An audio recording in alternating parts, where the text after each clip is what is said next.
Hello everyone. देखिए कोई question solve करते हैं हम। ये फरवरी 22 में जो भी नेट का एग्जाम हुआ है उसी का क्वेश्चन है मैथमेटिक्स का। क्या है क्वेश्चन, ये पार्शियल डिफरेंशियल इक्वेशन पे बेस्ड है और पार्ट सी का ही क्वेश्चन है। U x y be the solution of the partial differential equation x square del square u upon del x plus 3 y square u equal to 0 and the initial condition यहाँ पर given है। ये initial condition यहाँ पर given है u x zero equal to e to the power 1/x which of the following statement are true. More than one ठीक हो सकते हैं क्योंकि पार्ट सी का क्वेश्चन है।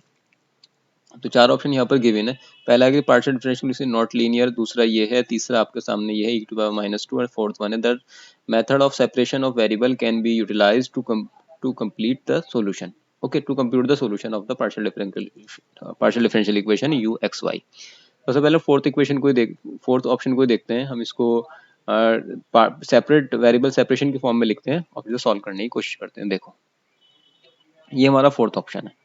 हमने क्या किया, सबसे पहले यू एक्स वाई को लिख दिया हमने एक्स और वाई के अलग अलग फंक्शन में सेपरेट करके, फंक्शन ऑफ एक्स अलग एंड फंक्शन ऑफ वाई अलग। ठीक है, फिर इसको हमने डिफरेंशिएट किया विद रेस्पेक्ट टू वाई, तो ये हो जाएगा एक्स वाई डैश। ओके, फिर हमने इसी को विद रेस्पेक्ट टू एक्स के इसको हमने डिफरेंशिएट किया पार्शियली, तो ये हो जाएगा एक्स डैश वाई डैश। ठीक है, तो हमें ये मिल गया del square u upon del x del y बराबर x dash y dash. Okay, अब क्वेश्चन में क्या है यहाँ पर देख रहे हैं आप, ये है x del square u del x del y, तो हम इसको रिप्लेस कर देंगे एक्स डैश वाई डैश से, और यहाँ पर जो u गिवन है इसको रिप्लेस कर देंगे, u बराबर हमने क्या मान लिया x इंटू वाई, उससे रिप्लेस कर देंगे। तो ऐसा रिप्लेस करने के बाद ये कैसे दिखाई देने लगेगा, ये ऐसे दिखाई देने लगेगा x square as it is, इसकी जगह पे हमने पुट कर दिया x dash y dash plus 3 y square, और u की जगह पुट कर दिया x इंटू वाई। अलग अलग लिख लिया भाई, इसको जीरो के इधर ले गए उठा करके, फिर हमने इसको ऐसे लिख दिया, दोनों को अलग अलग लिख दिया। ठीक है, x square x dash upon x, मतलब वेरिएबल सेपरेबल के फॉर्म में लिख लिया, एक्स वाले अलग और वाई वाले अलग, दोनों किसी कांस्टेंट k के बराबर हमने कंसीडर कर लिया। ओके, तो इसका मतलब ये होगा कि ये भी k के बराबर है और ये भी k के बराबर है, तो जब ये वाला k के बराबर है इसे अलग सॉल्व करेंगे, और जब ये वाला पार्ट k के बराबर है इसको अलग सॉल्व करेंगे। इसको सॉल्व करने के लिए क्या किया हमने, ऐसे लिख दिया एक्स डैश अपॉन एक्स, और इसको उठा के इसके नीचे लिख दिया के स्क्वायर, दोनों साइड हमने इंटीग्रेट कर दिया। इंटीग्रेशन करेंगे दोनों साइड तो क्या हो जाएगा लॉग एक्स यहाँ पर, तो क्योंकि जिस अगर इसका डिफरेंशिएशन ऊपर रखा हुआ तो ये लॉग एक्स हो जाता है जो भी नीचे रखा होता है, और इक्वल टू इसका हो जाएगा minus k upon x plus log of c one एक कांस्टेंट ऐड कर दिया, इसको उठा के इधर ले आते हैं, लॉग एक्स माइनस लॉग सी1 equal to minus k upon x, तो ये हो जाएगा log x minus log c one equal to minus k upon x, तो ये हो जाएगा log of x upon c one equal to minus k upon x, x upon c one equal to e to the power minus k upon x, और x की value हमने यहाँ से find कर ली c one e to the power minus k upon x. Similarly यहाँ जो इसका सेकंड पार्ट है, ये वाला पार्ट जो है, अब इसे हम सॉल्व करेंगे, के बराबर हमने कंसिडर किया हुआ है इसे, सिंपल वैसे ही मेथड सॉल्व करेंगे सेपरेट करके। ये हमने सेकंड पार्ट उठा के रख लिया यहाँ पर, सेकंड पार्ट, तो हमने y अपॉन वाई डैश लिख दिया और minus k upon 3 y square इसको एज इट इज लिख दिया। अब हम दोनों साइड इंटीग्रेशन कर देंगे, सेपरेट करने के बाद दोनों साइड इंटीग्रेशन किया, तो यहाँ हो गया log of y upon c two, मतलब एक लाइन मैंने कम कर दी यहाँ पर कि इधर से आ जाएगा log ऑफ सी टू, उसको उठा के इधर लाएंगे तो ये हो जाएगा log y upon c two, और सिमिलरली ये माइनस के y की पावर 3 अपॉन के, यहाँ से y की वैल्यू आ गई c two e to the power minus y cube upon k, तो x और y दोनों की वैल्यूज आ गई। तो सॉल्यूशन हमने किस फॉर्मेट में लिखा था, यू एक्स वाई बराबर function of x and function of y. Okay, तो x की वैल्यू ये पुट कर दी हमने c one e to the power k upon x, और y की वैल्यू ये पुट कर दी c two e to the power minus k y cube upon k, ये पुट कर दी दोनों वैल्यूज।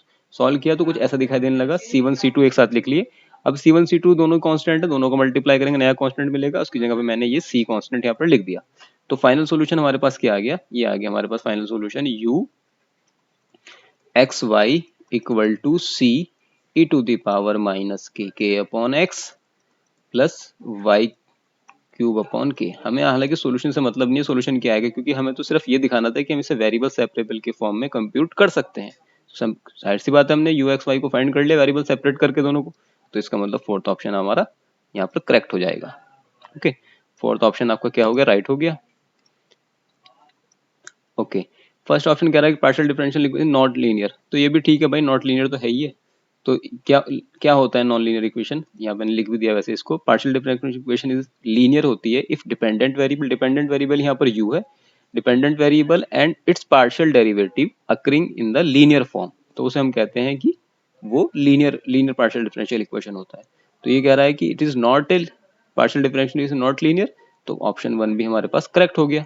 ओके, और अब हम ये फाइंड कर लेते हैं इनमें से, क्योंकि यू एक्स वाई की वैल्यू तो हमें मिल चुकी, क्या है यू एक्स वाई, हमने यहाँ से ये कैलकुलेट कर लिया आपके सामने। अब यू एक्स वाई कैलकुलेट कर लिया, तो यू एक्स वाई की जगह पर हम, अच्छा पहले यहाँ पर एक इनिशियल कंडीशन भी गिवन है, इसको भी देख लेते हैं क्या इनिशियल कंडीशन है। U x zero equal to e to the power 1 upon x, ये गिवन है हमारे पास। चलो पहले इसको फाइंड करके ये सी की वैल्यू फाइंड कर लेते हैं। तो हम पुट कर लेते हैं यहाँ पर क्या, u x zero equal to e to the power 1 upon x given है। तो जरा इसमें पुट करें, y बराबर 0 जब पुट करेंगे तो कितना हो जाएगा, c e to the power minus, यहाँ पुट कर देंगे, और ये कितना, देखो ये तो 0 हो जाएगा ये वाला पार्ट, और ये सिर्फ हो जाएगा e to the power minus के k, सिंपल माइनस के k आ जाएगा, मतलब ये हो जाएगा कितना, c माइनस की k अपॉन x। ओके, दोनों साइड अगर हम कंपेयर करें, यहाँ पे अगर आप देखो दोनों साइड कंपेयर करें तो कितना कितना आ जाएगा, c की वैल्यू 1 आ जाएगी कंपेयर करने से, और x की वैल्यू, सॉरी k की वैल्यू कितनी आ जाएगी, -1 आ जाएगी। सही से करके लिख देते हैं इसको, k बराबर कितना आ जाएगा, -1। तो दोनों जो कांस्टेंट इसके अंदर थे वो हमने फाइंड कर लिए कंपेयर करके। अब ये c और k की वैल्यू यहीं पुट कर लेते हैं, तो यू एक्स वाई की वैल्यू मिल जाएगी। चलिए करते हैं। तो हमने क्या करा, यू एक्स वाई की वैल्यू को फाइंड कर लिया, ये कितना आ गया, ई टू दी पावर माइनस, तो बाहर है, देखो भाई c बराबर ही 1 पुट कर दिया, k बराबर ही 1 पुट कर दिया यहाँ पर, तो कितना मिल जाएगा ये, माइनस के, कितना हो जाएगा, माइनस के 1 अपॉन एक्स, क्योंकि बराबर -1 आया है, और माइनस वाई क्यूब, ये मिल गया हमें यू एक्स वाई। ठीक है, लेकिन निकाल फाइंड क्या करना है, u11 फाइंड करना है according to option b and c. तो u11 कितना आ जाएगा, e to the power, minus अंदर लेके जाएंगे तो ये हो जाएगा 1/1, फिर यहाँ हो जाएगा प्लस, ये हो जाएगा 1, तो ये हो जाएगा ई टू दी पावर 2। तो u11 की वैल्यू कितनी आ गई, u11 की वैल्यू आ गई e to the power 2। Okay, so I hope ये क्लियर हो गया होगा आपको। तो देख लो इसमें कौन सा ऑप्शन ठीक है। हमारे पास ऑप्शन ये देखो, सेकंड ऑप्शन ठीक है। ठीक है, क्योंकि ये कह रहा है कि u11 की value e to the power -2। Okay, so अच्छा फर्स्ट ऑप्शन तो यहाँ रॉन्ग हो गया ना, क्योंकि नॉट लीनियर कह दिया इन्होंने, फर्स्ट ऑप्शन रॉन्ग हो गया भाई, फर्स्ट ऑप्शन यहाँ रॉन्ग हो गया, हम इसको रेड पेन से रॉन्ग कर देते हैं। थर्ड भी रॉन्ग हो गया, और हमारे पास option number second and option number 4 is correct, ये दोनों करेक्ट ऑप्शन हो गए। आई होप ये बिल्कुल क्लियर हो गया होगा आपको। फिर भी कोई डाउट है तो कमेंट सेक्शन में जरूर बताएं, एंड आपको ये कंटेंट कैसे लगा कमेंट सेक्शन में जरूर बताएं, and if you like the content please like and subscribe the channel. Thank you so much.